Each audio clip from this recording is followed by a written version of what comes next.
Hello students, हम बात कर रहे थे लास्ट वीडियो में देखा हमने हम पढ़ रहे हैं संसाधन भूगोल जो अपना फर्स्ट पेपर है। सेकेंड ईयर की बात कर रहे हैं हम।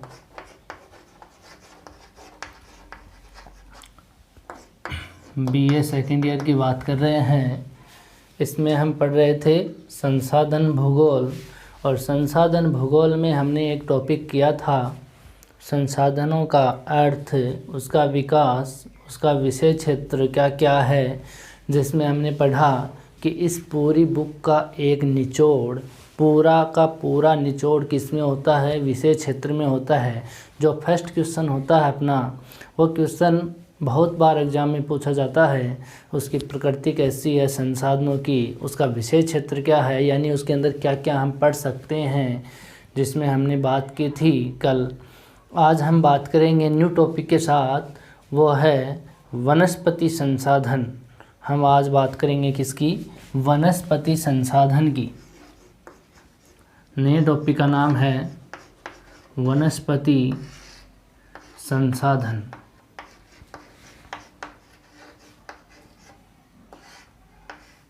वनस्पति संसाधन इंग्लिश में बोलते हैं इसको वेजिटेशन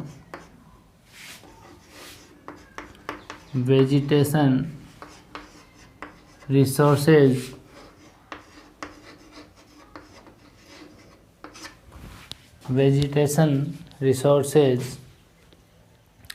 वनस्पति संसाधन होता क्या है, ये हम क्यों पढ़ रहे हैं, ये हमारे जीवन में क्या काम आएगा, इनके बारे में हमें जानकारी होनी चाहिए।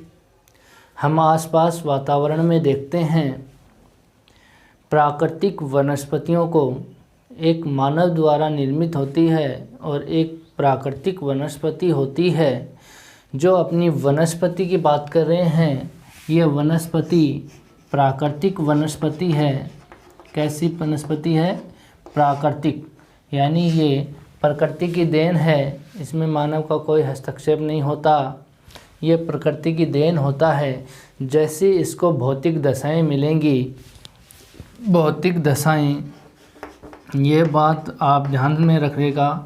भौतिक दशाओं में जलवायु जहाँ पे जैसी मिलेगी, ऊंचावच जैसे मिलेंगे, वनस्पति उसी प्रकार की वहाँ पर होगी। जैसे हम बात करेंगे इसके अंदर इनको प्रभावित करने वाले कारकों की, उसमें भी देखेंगे कौन कौन से कारक इस वनस्पति को प्रभावित करते हैं, कौन से कारकों के कारण ये अपना विस्तार को रोक लेती है या विस्तार को फैला देती है। उन कारकों के बारे में हम डिस्कस करेंगे आज हम बात करें सामान्य रूप में वनस्पति संसाधन भौतिक दशाओं में स्वतः ही विकसित होती है, उन्हें कहते हैं वनस्पति। इस वनस्पति को मानव अपनी मेहनत से नहीं उगाता, ये प्राकृतिक रूप से इनको जैसे भौतिक दशाएं मिल जाती हैं, जैसी वहाँ की क्लाइमेट होती है, उसी अनुसार से ये स्वतः ही अपने आप ही विकसित होती चली जाती है। इसमें मानव का कोई हाथ नहीं होता, ठीक है। इसके अंदर हम बात करेंगे, जैसे इसका संरचना और स्वरूप के रूप में बात करें, इस प्राकृतिक रूप में वनस्पति में ही इसका एक घटक है वन। देखो दोनों बातें अलग अलग हैं। वन छोटे रूप को बोलते हैं, वनस्पति संपूर्ण को बोलते हैं। तो हम इसमें पढ़ रहे हैं वन।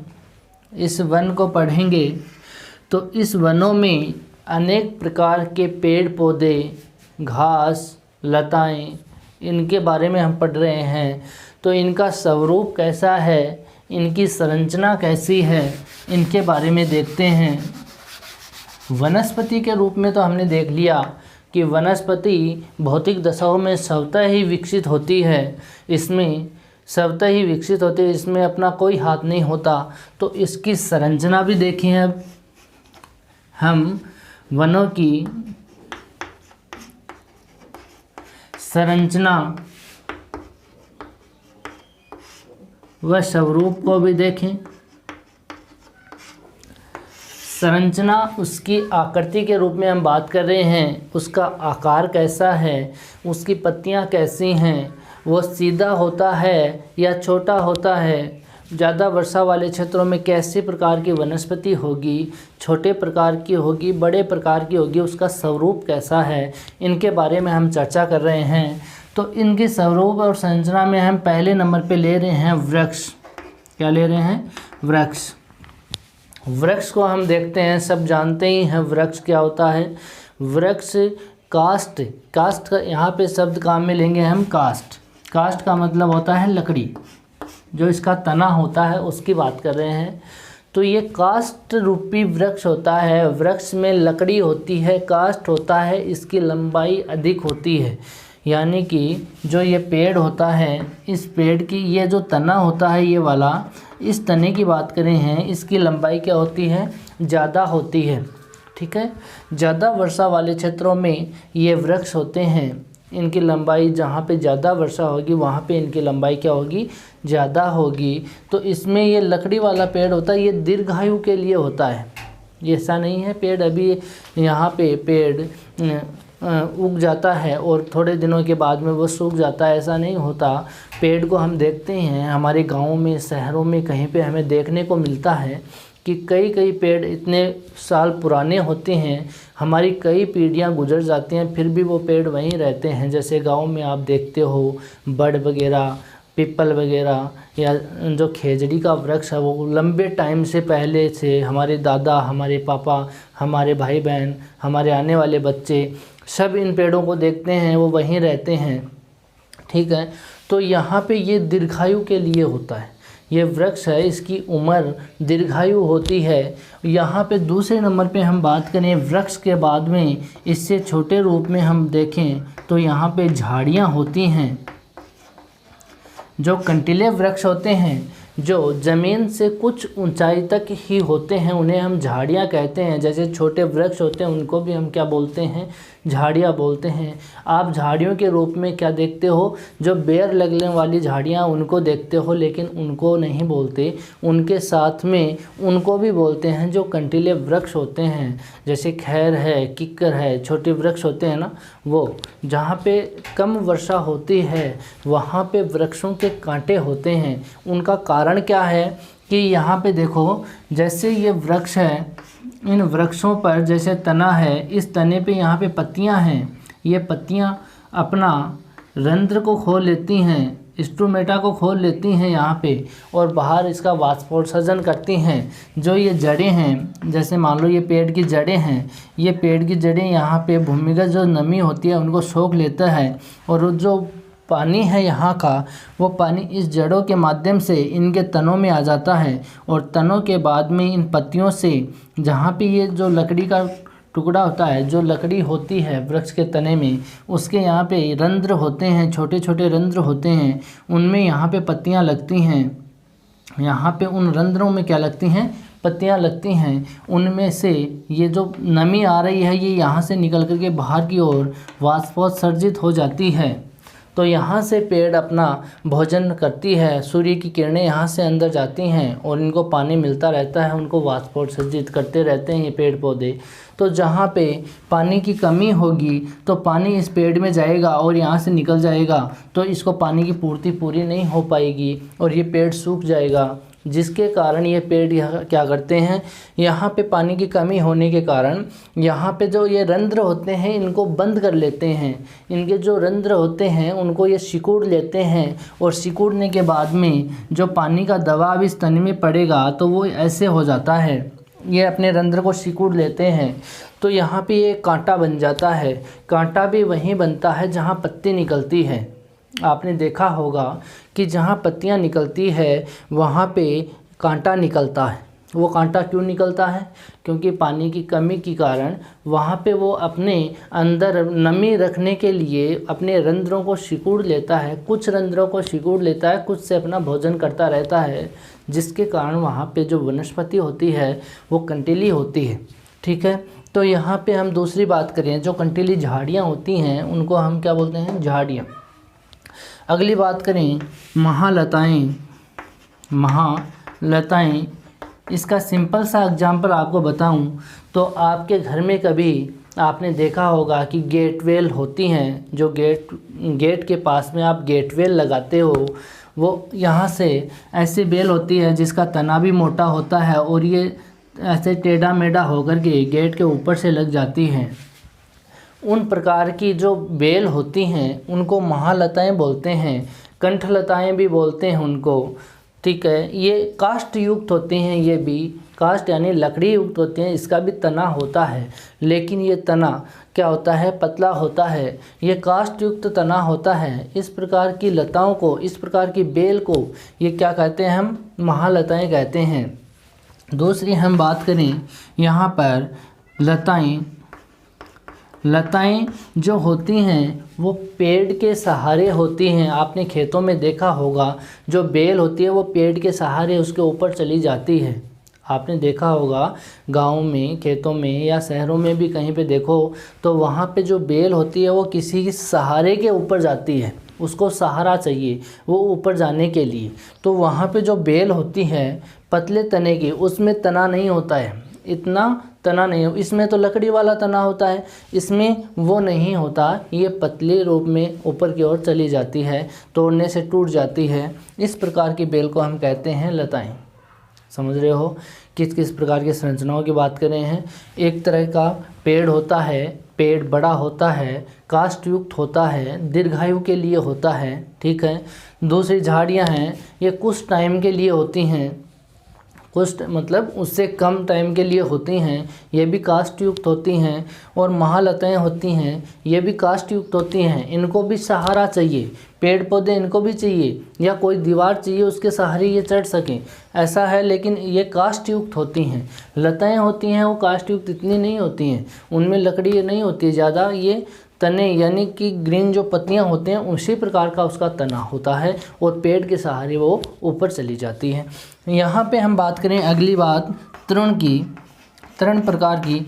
ये तृण प्रकार की जो एक घास होती है जो एक वर्षीय होती है या सदाबहार होती है, इस प्रकार की जिसकी पत्तियां चौड़ी होती है, ये जो होती हैं ये धरातल के यानी इस ज़मीन के बराबर में यानी लताओं से छोटे रूप में होती हैं और इनकी पत्तियां चौड़ी होती हैं। ये एक वर्षीय होती हैं, ठीक है। इससे छोटे होती हैं उनको हम घास बोलते हैं। घास को आप सब जानते हो, अभी वर्षा का सीज़न है, उस वर्षा के सीज़न में धरातल की ऐसी जगह नहीं वहाँ पे घास नहीं उगी हो। आपने देखा होगा पतली पत्ती वाले, ये तो चौड़ी पत्ती हैं, ये पतली पत्ती वाले जो घास होती हैं वो आपने अभी आप कहीं पे भी देखोगे तो वहाँ पे आपको घास नज़र आ जाएगा, तो उसकी बात कर रहे हैं। इससे छोटा हम देखें तो लाइकेन है। इससे छोटा क्या है, लाइकेन है, जो ठंडे क्षेत्रों में ज़्यादा होती है। इसमें ज़्यादा वर्षा की मात्रा नहीं चाहिए, इसको कुछ समय के लिए थोड़ी बहुत मात्रा में वर्षा हो जाती है तो ये लाइकेन हो जाती है। बिल्कुल तना रहित होती है। ये केवल आपको नज़र आएगी शैवाल जैसी, जो काई होती है शैवाल होती है, इसको काई भी बोलते हैं, लाइकेन को ही काई बोलते हैं। जो शैवाल होती है उस वनस्पति को यहाँ पे क्या बोला जाता है, लाइकेन बोला जाता है, याद रहेगा।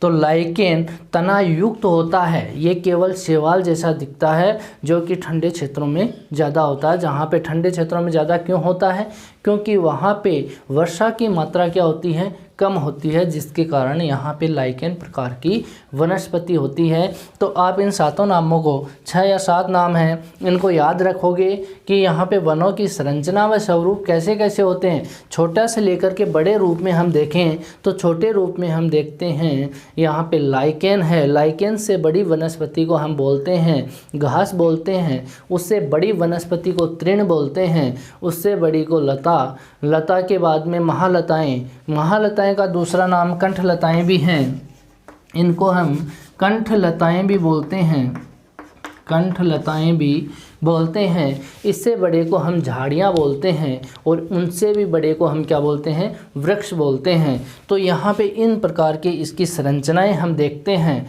यहाँ पे वनस्पति देखते हो, जैसे भी आप बाहर वातावरण में जाओ तो वहाँ पे आपको इस प्रकार की ही वनस्पति को देखने को मिलेगा।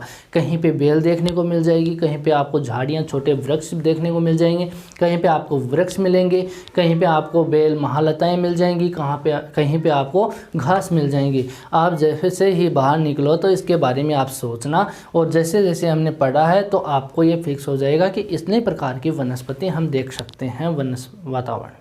ठीक है, तो इस प्रकार की वनस्पतियों की इसकी संरचना होती है। आगे हम बात करें वनस्पति संसाधन में वनस्पति को प्रभावित करने वाले कारक। दूसरा पॉइंट क्या ले रहे हैं हम, वनस्पति को प्रभावित करने वाले कारक। दूसरी बात करें हम वनस्पति को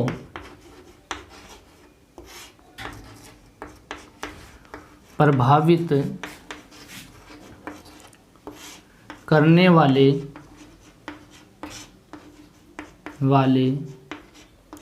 कारक। देखिएगा, ये वनस्पति को कैसे कौन क्या प्रभावित करते हैं, इनके बारे में हम पढ़ रहे हैं। वनस्पति को प्रभावित करने वाले कारकों में वो कारक हैं जो हमने लास्ट ईयर में पढ़ लिए थे। अगर आपने उन चीज़ों को अच्छे तरीके से समझ लिया हो तो आपको यहाँ पे इनको समझने में कोई दिक्कत नहीं आएगी। तो यहाँ पे हम बात करें इनको प्रभावित करने वाले कारकों की, तो आपको इसमें सबसे पहला कारक हम ले रहे हैं वो है ऊंचावच। पहला कारक क्या ले रहे हैं, ऊंचावच, रिलीफ। हम क्या ले रहे हैं, रिलीफ ले रहे हैं। रिलीफ किसको बोलते हैं, ऊंचावचों को बोलते हैं। ऊंचावच का मतलब आप समझ गए।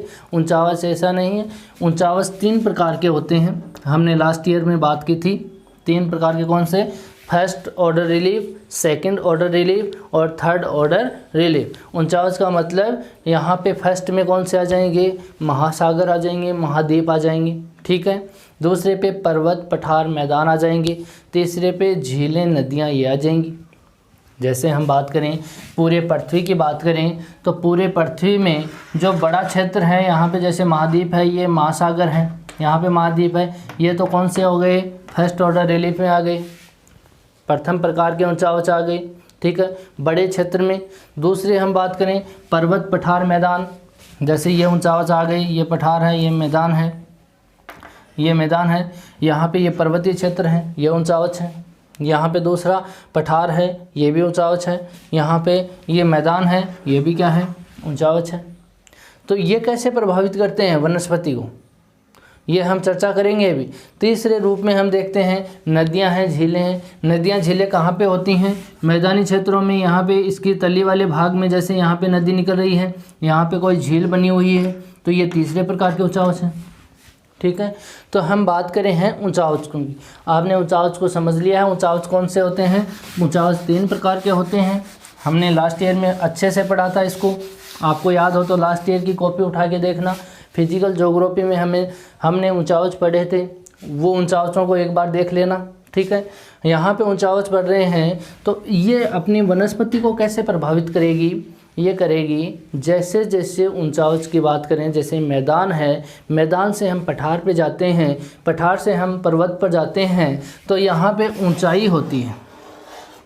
ये जैसे पठारी क्षेत्र है, ये पठारी क्षेत्र, ये मैदानी क्षेत्र, जैसे हम हाइट की तरफ जाते हैं, यहाँ पे जाएंगे तो यहाँ पे तापमान में अंतर देखने को मिलेगा आपको। जैसे हम बात करें यहाँ पे धरातल का तापमान जैसे 30 डिग्री तापमान है, तो अगर 1 किलोमीटर, इसकी हाइट 5 किलोमीटर है, इसकी टोटल हाइट 5 किलोमीटर है, तो जैसे हाइट पर जाएंगे 1 किलोमीटर पर 6.5 डिग्री सेंटीग्रेड टेम्परेचर कम हो जाता है।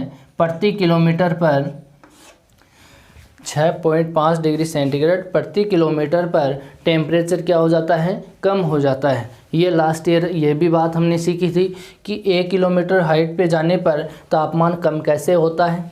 जैसे ही यहाँ पे तापमान कम होगा, यहाँ पे तापमान कम होगा तो यहाँ की जो वनस्पति होगी, उन वनस्पतियों की सघनता उसकी सघनता और उसकी विशेषता या उसके गुणों में अंतर देखने को मिलेगा। यहाँ पे वनस्पति सघन रूप में होगी, जैसे हाइट की तरफ जाएंगे इसकी सघनता में अंतर आना स्टार्ट हो जाएगा, क्योंकि वर्षा उन क्षेत्रों में होती है जहाँ पे तापमान ज़्यादा होता है, और जहाँ पे तापमान ज़्यादा होगा वहाँ पे वर्षा ज़्यादा होगी, और वर्षा जहाँ पे ज़्यादा होती है वहाँ पे वनस्पति ज़्यादा होती है। तो हम ऊंचावच की बात कर रहे हैं, तो ऊंचावच में यहाँ पे हम ऊंचावच में देखें तो यहाँ पे धरातल में मैदानी क्षेत्रों में हमें पेड़ पौधे ज़्यादा देखने को मिलेंगे। जैसे ही पठारी क्षेत्रों में ऊपर की तरफ जाएंगे तो वहाँ पे वनस्पति तो मिलेगी, लेकिन वनस्पति की सघनता में क्या मिलेगी, कमी मिलेगी। समझ गए बात। आज की बात अलग है, मैदानों में वनस्पति कम क्यों मिलती है, यहाँ पे ज़्यादा होनी चाहिए, उसका कारण मनुष्य है। मनुष्य मैदानों में वनस्पति को काट देता है, और काटने के कारण यहाँ पे उसकी विरलता देखने को मिलती है।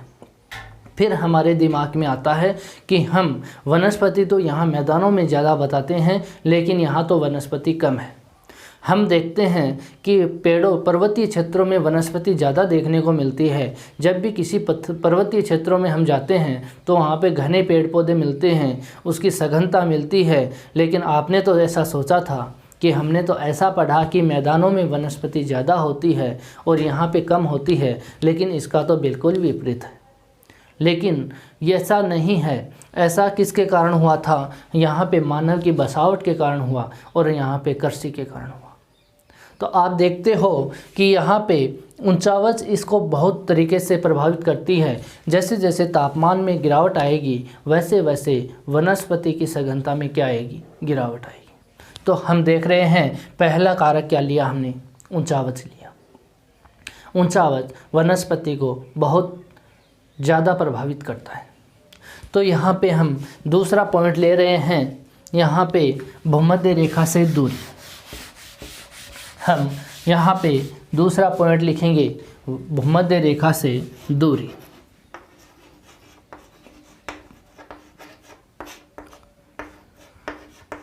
भूमध्य रेखा से दूरी।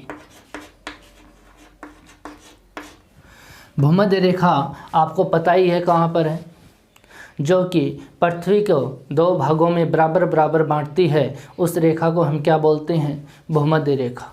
उसी का दूसरा नाम 0 डिग्री रेखा भी, 0 डिग्री अक्षांश। हम उसी को विषुवत रेखा भी बोलते हैं, हम उसी को यहाँ पे इक्वेटर भी बोलते हैं। तो उसी रेखा की हम यहाँ पे चर्चा कर रहे हैं। हम उसको विश्व के मानचित्र में देखें तो यहाँ पे हम इसको देखेंगे तो यहाँ पे देखो, ये वनस्पति यहाँ पे है, ये वाला जो क्षेत्र है ये अपना भारत वाला, यहाँ पे ये दक्षिण एशिया वाला क्षेत्र है। इसके यहाँ बीच से ये जो रेखा गुजरती है, इस रेखा को ही हम क्या बोलते हैं, भूमध्य रेखा बोलते हैं। ये रेखा 0 डिग्री रेखा अक्षांश है, 0 डिग्री अक्षांश भी बोलते हैं इसको। इसी को हम विषुवत रेखा भी बोलते हैं, इसी को हम इक्वेटर भी बोलते हैं। यहाँ से जैसे जैसे हाइट की तरफ जाएंगे, यहाँ से जैसे जैसे उत्तरी अक्षांश की ओर बढ़ेंगे, यहाँ से जैसे जैसे दक्षिणी अक्षांश की ओर बढ़ेंगे, तो वनस्पति की सघनता में कमी आएगी और उसकी ऊंचाई में भी कमी आएगी। यहाँ पर आप देखोगे कि इस क्षेत्र में ज़्यादा वर्षा के कारण, इस क्षेत्र में हमने लास्ट ईयर में पढ़ा था कि ये जो क्षेत्र है 0 डिग्री रेखा वाला, इस क्षेत्र पर वर्षा क्या होती है, कम होती है।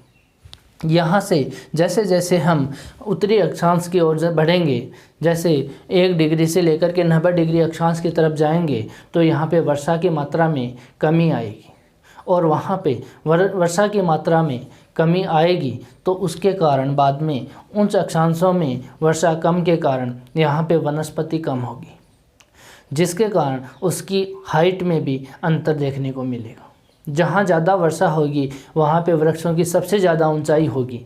जैसे जैसे हम ऊपर की ओर जाएंगे, उत्तरी अक्षांश की ओर जाएंगे, यहाँ पे वर्षा की मात्रा कम होगी तो उसकी ऊंचाई में भी फर्क आएगा। जैसे हाइट की ओर जाएंगे, यहाँ पे वर्षा कम होगी तो वहाँ की वनस्पति में बिल्कुल अंतर आएगा। नीचे भी यही बात है, यहाँ पे वर्षा ज़्यादा है, यहाँ पे वर्षा कम है, तो यहाँ की वनस्पति ज़्यादा लंबी होगी और यहाँ की वनस्पति कम होगी, और ये वनस्पति सघन भी होगी। तो ये बात हम देखते हैं कि भूमध्य रेखा से दूरी का मतलब यही है कि ये 0 डिग्री रेखा है, तो इससे जैसे जैसे दूरी बढ़ेगी तो इसकी वनस्पति में अंतर देखने को मिलेगा। वैसे ही हाइट की तरफ भी हम देखें तो ऐसी ही दूरी यहाँ पे आपको देखने को मिलेगी।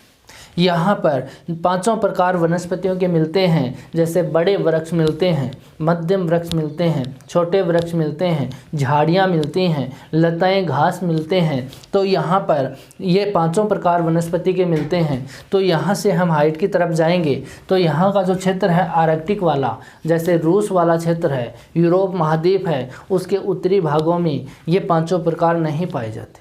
वहाँ पे आपको केवल लाइकेन और काई जैसी वनस्पतियाँ देखने को मिलेगी।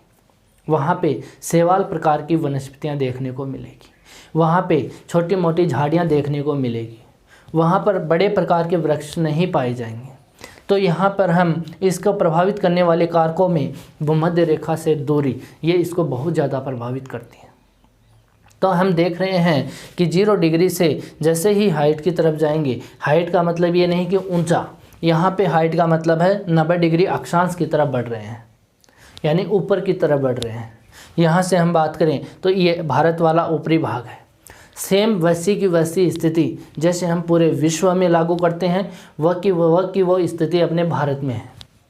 वही स्थिति हम भारत में देखने को मिलती है। जैसे ही हम भारत के दक्षिणी हिस्से में यहाँ पे देखते हैं तो यहाँ पे लंबे प्रकार की वनस्पति है। उसका कारण क्या है? यहाँ पे वर्षा की मात्रा क्या है? ज़्यादा है। ये भूमध्य रेखा के नज़दीक है। यहाँ पे हम देखें, यहाँ पे भारत के बीच से एक रेखा गुजरती है। उस रेखा को हम कर्क रेखा बोलते हैं, जो कि 23.5 डिग्री पर है। 23.5 डिग्री उत्तरी अक्षांश पर है।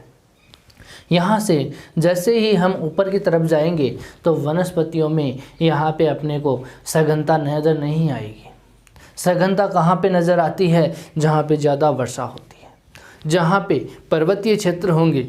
यहाँ से जैसे जैसे हाइट की तरफ जाएंगे तो यहाँ की वनस्पति के जो वृक्ष होते हैं उसकी आकार कम होता है और यहाँ की वनस्पति का आकार ज़्यादा होता है। तो भूमध्य रेखा से जो दूरी है वह भी वनस्पति को बहुत प्रभावित करती है। आप देखते होंगे कि जो विषुवत रेखा है, जो भूमध्य रेखा है, उस रेखा के पास में सघन वृक्ष पाए जाते हैं। यहाँ पे हम देखते हैं विश्व के रूप में तो पृथ्वी का फेफड़ा जो कहते हैं हम, पृथ्वी का जो फेफड़ा वो कहाँ पे है? वो अमेजन बेसिन में है। और वो कहाँ पर है? विषुवत रेखा पर है। यहाँ पे सहारा में या अफ्रीका में भी सघन वनस्पति पाई जाती है। यहाँ पर हम देखते हैं ये दक्षिणी अमेरिका वाला भाग है।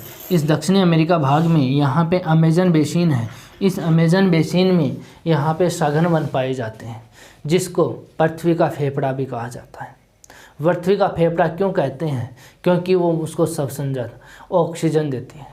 पृथ्वी को सबसे ज़्यादा ऑक्सीजन यहीं से मिलती है, क्योंकि यहाँ पे वृक्ष, लंबे वृक्ष हैं और सघन वृक्ष हैं।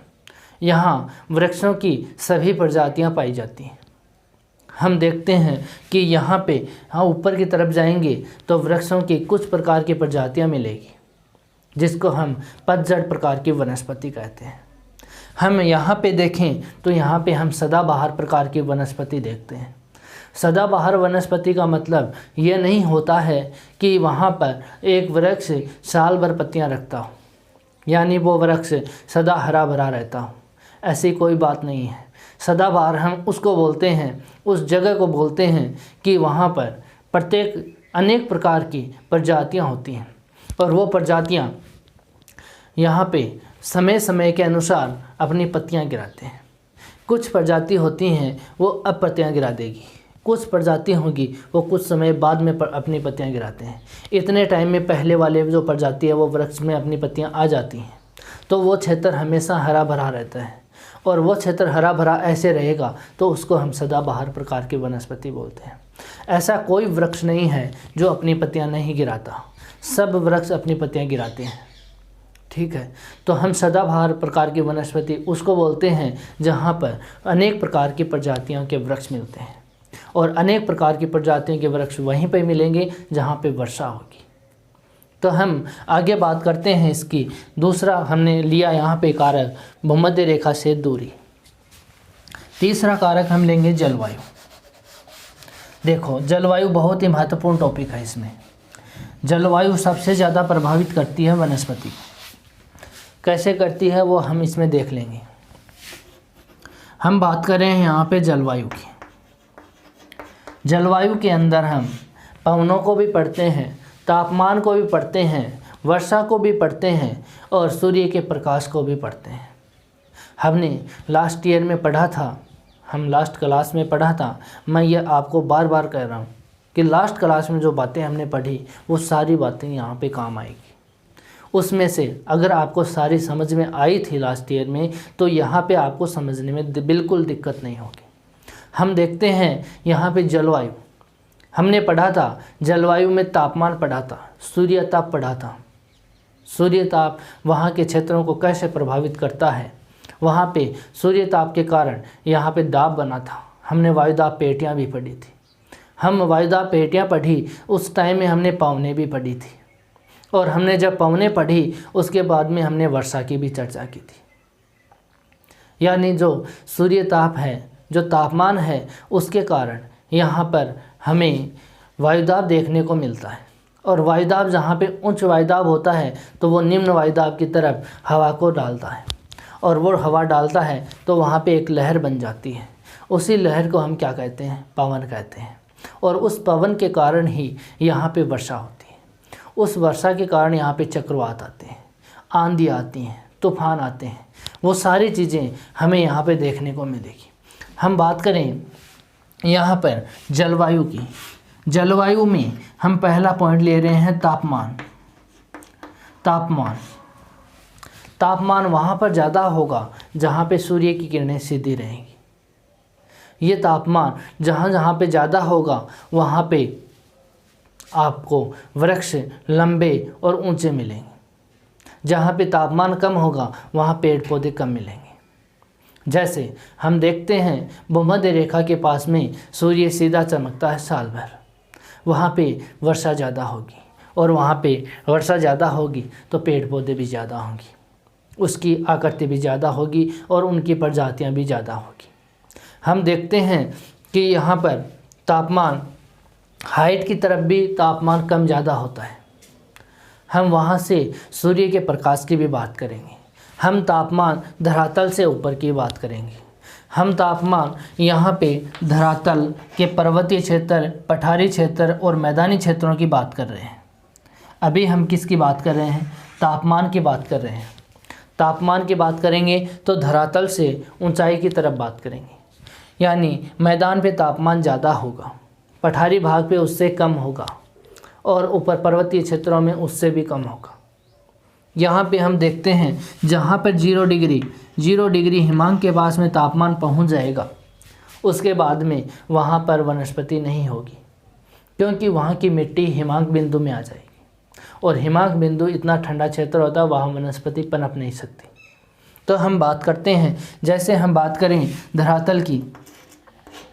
धरातल पे 30 डिग्री टेम्परेचर है, तो हम हाइट की तरफ जाएंगे तो टेम्परेचर कम होगा 6.5 डिग्री सेंटीग्रेड प्रति किलोमीटर की दर से। इसको हम ताप ह्रास दर बोलते हैं। यह ताप ह्रास दर ही वनस्पति को प्रभावित करती है। नीचे तापमान ज़्यादा होगा तो वहाँ पे पेड़ों को प्रकाश संश्लेषण की क्रिया होगी। जैसे जैसे हाइट की तरफ जाएंगे तो यहाँ पे 4 किलोमीटर के लगभग यहाँ पे ये जो टेम्परेचर है वो 0 पे पहुँच जाएगा। यहाँ पे 5 किलोमीटर पे, लगभग 5 किलोमीटर की हाइट पे ये टेम्परेचर 0 पे पहुँच जाएगा। उसके बाद में यहाँ की जो भूमि है वो हिमांक बिंदु से नीचे आ जाएगी। हिमांक से नीचे आने का मतलब वहाँ का जो पानी है वो पेड़ पौधों के काम नहीं आता है।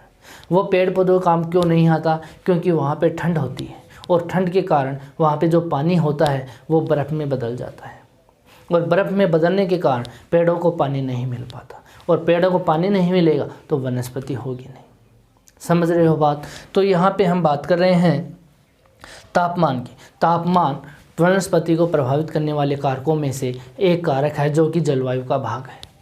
दूसरी हम बात करें तापमान के बाद में सूर्य का प्रकाश। सूर्य का प्रकाश इसको हमने लास्ट ईयर बहुत अच्छे तरीके से समझा था। जब हम सूर्यताप की बात कर रहे थे उस टाइम में हमने बहुत अच्छे तरीके से समझा था। इसको कैसे समझा था? सूर्य से जो प्रकाश आता है वो अपनी पृथ्वी पर, उसके बाहरी आवरण पर, उसके वातावरण में आता है। वो आता तो लघु किरणों के रूप में है और वापस जाएगा दीर्घ किरणों के रूप में। तो यहाँ पे हम बात करें पृथ्वी के, तो यहाँ पे जैसे हम ग्लोब को मानते हैं तो ये ग्लोब पे 3 रेखाएं गुजरती हैं। एक तो 0 डिग्री रेखा जिसके हमें अभी चर्चा की है, भूमध्य रेखा, विषुवत रेखा, इक्वेटर। हम यहाँ पे बात करें इस रेखा की, इस रेखा को हम कर्क रेखा बोलते हैं जो कि 23.5 डिग्री उत्तरी अक्षांश पे है। यहाँ पे हम बात करते हैं मकर रेखा की, ये मकर रेखा 23.5 डिग्री दक्षिणी अक्षांश पे है। दोनों की चर्चाएं हम यहाँ पे कर रहे हैं। जैसे हम बात करें यहाँ पे सूर्य है, सूर्य कभी पृथ्वी के उत्तरी भाग में चमकता है और कभी पृथ्वी के दक्षिणी भाग में चमकता है। हम इसकी चर्चा अभी कर लेते हैं। इसको आप समझ लीजिएगा, इसको आप समझोगे तभी आपको ये समझ में आएगा। यहाँ पे हम बात करें, यहाँ पर हम बात करें कि जैसे ये सूर्य है, ये क्या है? पृथ्वी है। ये भी क्या है? पृथ्वी है। यहाँ पे भी क्या है? पृथ्वी है। मैंने इतनी पृथ्वी क्यों रखी है यहाँ पे? क्योंकि यहाँ पे ये पृथ्वी सूर्य के चारों ओर चक्कर लगाती है, जिसको हम यहाँ पे परिक्रमण बोलते हैं, जिसको हम सूर्य का परिक्रमण बोलते हैं। ये इसके पश्चिम से पूर्व की तरफ चक्कर लगाती है। ये पृथ्वी का झुकाव अपने अक्ष पे है। अक्ष क्या होता है? ये वाला। इस पे अक्ष पे झुकी हुई है ये 23.5 डिग्री, 23.5 डिग्री इसका झुकाव है। यहाँ पे भी यही स्थिति होगी। ऐसा नहीं है कि पृथ्वी ऐसे हो जाएगी। यहाँ पे भी इसका झुकाव ऐसा ही होगा, यहाँ पे भी इसका झुकाव ऐसा ही होगा, यहाँ पर भी इसका झुकाव ऐसा ही होगा। हमने लास्ट ईयर में चर्चा की थी। यहाँ पर इसको 2 भागों में बांटने वाली रेखा होगी, उस रेखा को हम 0 डिग्री बोलते हैं। यहाँ पर जो रेखा होगी इस रेखा को हम कर्क रेखा बोलते हैं। यहाँ पर जो रेखा होगी इसको हम मकर रेखा बोलते हैं। वही स्थिति यहाँ पे है, ये 0 डिग्री, ये कर्क रेखा और ये मकर रेखा। वही स्थिति इधर भी है। यहाँ पे ये कर्क रेखा होगी उत्तर वाली और ये 0 डिग्री होगी और यहाँ पे मकर होगी। और वही स्थिति यहाँ पे है, ये रेखा कर्क रेखा और ये 0 डिग्री और ये मकर। आपको यहाँ पे सूर्य की किरणों के बारे में जानना है। पृथ्वी एक टाइम में यहाँ होती है, पृथ्वी एक टाइम में यहाँ पर भी होती है, पृथ्वी एक टाइम में यहाँ पर भी होती है और एक टाइम में यहाँ पे होती है। यहाँ पे पृथ्वी का पास में सूर्य की किरणें आएंगी तो इसकी सीध में जो भाग होगा वो भाग कौन सा होगा? मकर रेखा वाला भाग होगा। इस मकर रेखा पे सूर्य सीधा चमकता है। यहाँ पे हम चर्चा करें तो इसकी सीध में 0 डिग्री वाली रेखा होगी। यहाँ पे हम चर्चा करें तो इसकी सीध में कर्क रेखा वाला पार्ट होगा। यहाँ पे हम बात करें तो इसकी सीध में 0 डिग्री वाला रेखा होगी। यहाँ पे इनके कारण ही, इसके कारण ही सूर्य का प्रकाश वनस्पतियों को मिलता है। हम देखते हैं पूरे विश्व के मानचित्र में, यहाँ पे हम बात कर रहे हैं, यहाँ पे इस मानचित्र में देखिएगा, यहाँ पे ये जो रेखा है इसको हम 0 डिग्री बोलते हैं। इसके यहाँ पे ये जो रेखा होगी इसको हम कर्क रेखा बोलते हैं। ये जो रेखा होगी इसको हम मकर रेखा बोलते हैं। तीनों रेखाएं अफ्रीका से गुजरती हैं। यहाँ पे हम इसकी चर्चा कर रहे हैं। वर्षा कहाँ पे क्या होगी ज़्यादा, उसकी चर्चा हम बाद में कर लेंगे। पहले एक बार इसको समझ लीजिएगा, सूर्य का प्रकाश सबसे ज़्यादा कहाँ मिलता है। यहाँ पे देखिएगा, इस क्षेत्र में सूर्य की सीधी किरणें मकर रेखा पे है। इसको हम दक्षिणायन बोलते हैं। दक्षिणायन क्यों बोलते हैं? क्योंकि ये दक्षिणी गोलार्ध में है। गोलार्ध दो होते हैं, एक तो होता है उत्तरी गोलार्ध और एक होता है दक्षिणी गोलार्ध। 0 डिग्री अक्षांश के उत्तर की तरफ जाएंगे तो उसको उत्तरी गोलार्ध बोलते हैं, 0 डिग्री के दक्षिण की तरफ जाएंगे तो इसको दक्षिणी गोलार्ध बोलते हैं। तो आपको ये समझ में आना चाहिए कि 0 डिग्री के उत्तर की तरफ अगर सूर्य चमकेगा तो उसको उत्तरायण बोलते हैं।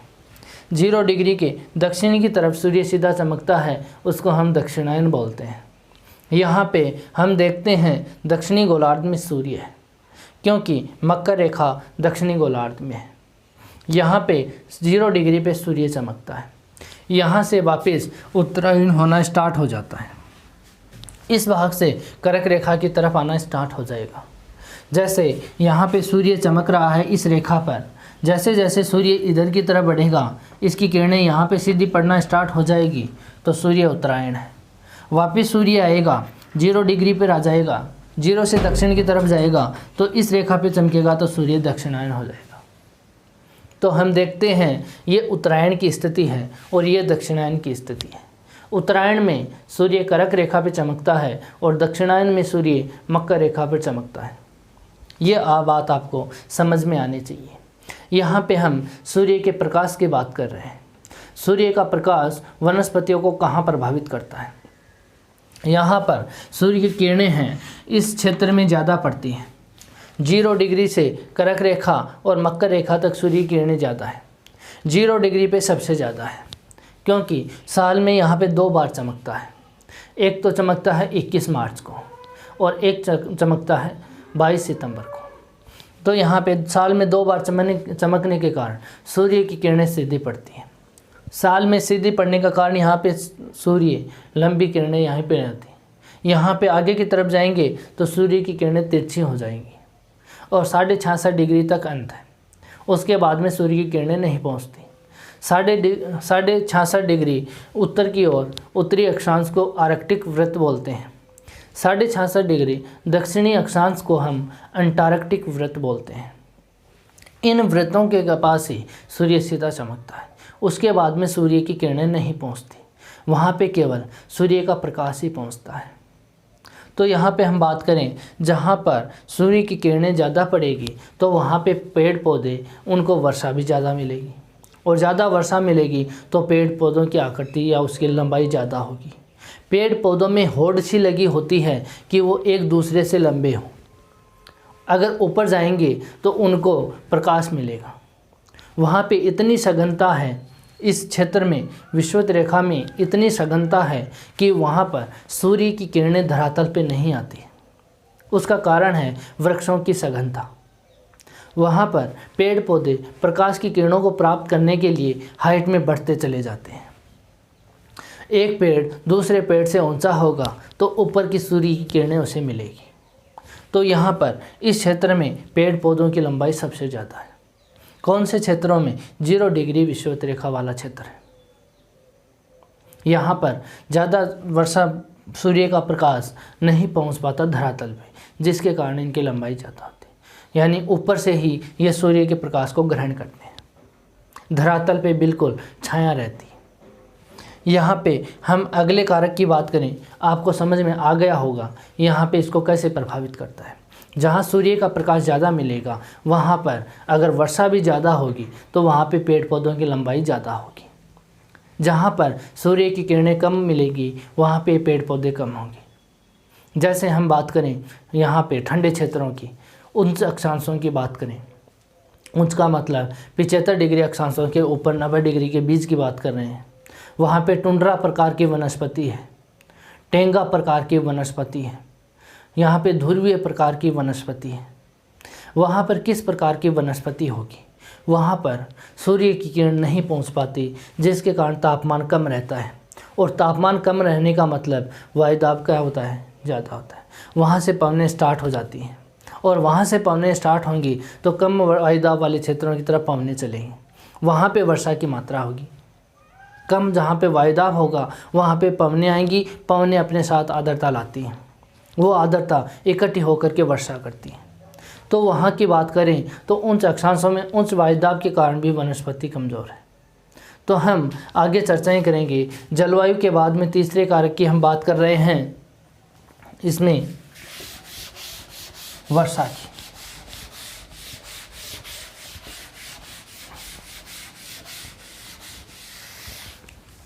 हम बात कर रहे हैं वर्षा की। वर्षा कैसे प्रभावित करता है वनस्पति को, वर्षा हमें इसको कैसे प्रभावित करेगा। वर्षा इसको इसलिए प्रभावित करेगा कि हम इस विश्व के मानचित्र में देखें तो 30 डिग्री अक्षांश तक हमने जब वायदा पेटियाँ पढ़ी थी, उस टाइम में हमने यहाँ पे पवनें पढ़ी थी। इन पवनों के कारण यहाँ पे वर्षा होती है। उत्तरी पूर्वी व्यापारिक पवन, दक्षिणी पूर्वी व्यापारिक पवन समुद्र क्षेत्र से आती है। दोनों अपने साथ में आर्द्रता लेके आती है। आर्द्रता जहाँ से लेके आएगी, जहाँ पे दोनों आपस में टकराएगी तो यहाँ पे क्या कर देगी, वर्षा कर देगी। यहाँ रोज़ प्रतिदिन वर्षा होती है। दोपहर के 2 बजे के बाद में यहाँ पे रोज़ वर्षा होती है। इस वर्षा के कारण यहाँ पर वनस्पति ज़्यादा है, उसकी सघनता ज़्यादा है, उसकी प्रजातियाँ ज़्यादा है। तो यहाँ पे हम देखेंगे कि वर्षा भी इसको प्रभावित करती है। इस वर्षा क्यों करती है, जैसे हम यहाँ पे बात करें, इस क्षेत्र में हम बात करें कि इस क्षेत्र में ये वाला क्षेत्र है, ये 0 डिग्री रेखा है। यहाँ पर व्यापारिक पवनें आती हैं, ये दोनों व्यापारिक पवनें इन तटों से टकराती हैं और यहाँ पे इसकी दिशा चेंज हो जाती है। उत्तरी गोलार्ध में ये पवनें इस दिशा को चेंज करने के बाद में यहाँ पे वर्षा कर देती हैं, लेकिन इस सहारा मरुस्थल में वर्षा नहीं कर पाती है। इस सहारा मरुस्थल में वर्षा नहीं करेगी तो इस क्षेत्र में मरुस्थलीय प्रकार की वनस्पति होगी। मरुस्थलीय प्रकार की वनस्पति इसलिए होगी कि यहाँ पे वर्षा नहीं होगी तो यहाँ पे पानी की कमी होगी, और पानी की कमी होगी तो वहाँ की वनस्पति मरुद्भिद प्रकार की होगी, शुष्क वनस्पति होगी। और शुष्क क्षेत्रों में झाड़ियाँ होती हैं, कंटीली झाड़ियाँ होती हैं, जो हमने शुरू में चर्चा कर ली थी। यहाँ पे हम देखें, उत्तर की तरफ देखें तो यहाँ पे भूमध्य रेखीय वाला पार्ट है। इस भाग में भूमध्य रेखा के पास में भी यहाँ पर स्टेपी प्रकार की वनस्पति पाई जाती है, जो अर्धशुष्क है, जिसमें वर्षा सर्दियों में होती है।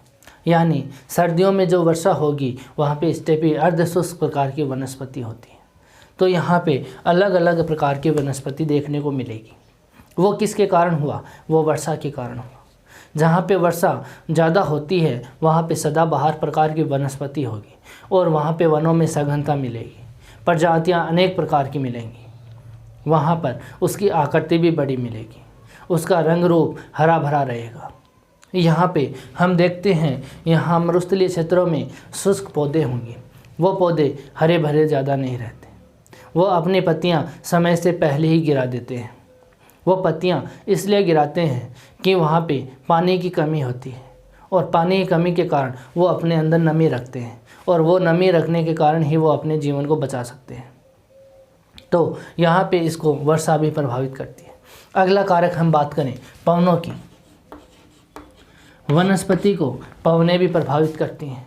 जिन क्षेत्रों में आंधियाँ चलती हैं, तूफान आते हैं, वहाँ पे पेड़ पौधे टूट जाते हैं, वहाँ पर वनस्पति को प्रभावित करता है।